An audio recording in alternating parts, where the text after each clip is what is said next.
You have watched this happen. Someone in your team talks constantly in meetings. They narrate what they are working on. They ask questions they probably already know the answer to. They make sure every senior person in the room knows their name. And you are at your desk, doing the actual work. 6 months later, they get the promotion. You do not. Here's what that outcome is telling you. Organizations do not promote the person who does the most work. They promote the person who takes up the most mental space.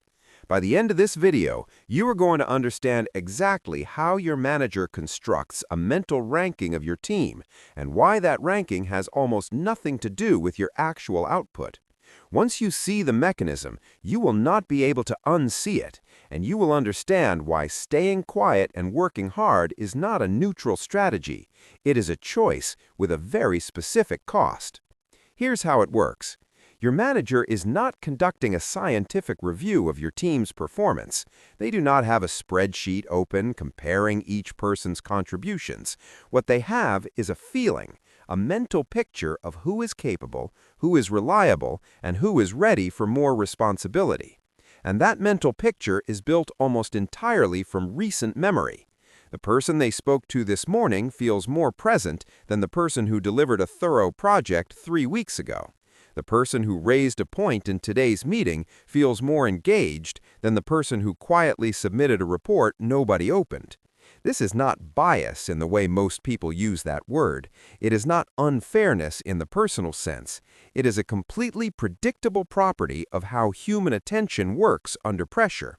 Your manager is busy. They are managing their own deliverables, their own visibility, their own internal politics.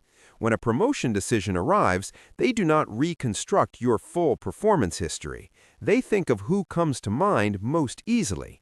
And whoever that is, that's who gets shortlisted. Here's the part nobody warns you about. Your silence is not being read as competence. It is being read as satisfaction. The operating assumption in most organizations is that if you are not raising your hand, you probably do not want more. If you are not speaking, you probably do not have much to contribute. If you are not asking for the next opportunity, you are probably content where you are. 2 people start on the same team in the same month. One sends a short email to their manager every Friday, 3 brief points covering what they completed, what is coming next, and 1 flag if anything needs attention. The other does not. 12 months later, the first person's manager can describe their work with specificity. They can name projects, outcomes, and the decisions that were made. The second person's manager knows they are reliable, but can't quite articulate what they've been doing. One of those 2 people is in the promotion conversation. The other is not. The quality of their actual work was identical. Here's what makes it worse. The longer this pattern runs, the harder it becomes to reverse, because managers also build a mental model of who belongs at which level. Once you've been invisible for a year, the assumption calcifies. Suddenly, speaking up feels out of character. Suddenly, asking for recognition feels presumptuous to you and to them. The system does not reset. It compounds. Every month of invisibility makes visibility feel less available to you. And here's the layer most people never reach. The person who talks more is not gaming the system. In most cases, they genuinely believe communication is part of their role. They were told, directly or by watching who got rewarded, that presence matters. They are not being strategic. They are following a different rule set, one they were handed somewhere along the way, one that never reached you. Here's the part that's hardest to sit with. You have been an active participant in your own invisibility, not because you failed, not because you made a mistake, but because you followed the rules you were given precisely. Work hard, deliver quality, don't complain, let the results speak, and those rules were incomplete. Every time you finished a project without telling anyone how it went, you trained the organization to expect your output without accounting for it. Every time you stayed quiet in a meeting while someone else took the room, you reinforced their mental ranking. Every time you assumed the work would be noticed, you placed a bet the system was never designed to pay out. You were not failing. You were operating with an incomplete map. You did everything right. You focused, you delivered, You kept your standards high and your head down. The problem is not that you failed at your job. The problem is that nobody told you communication was also your job. Nobody told you that visibility is not self-promotion.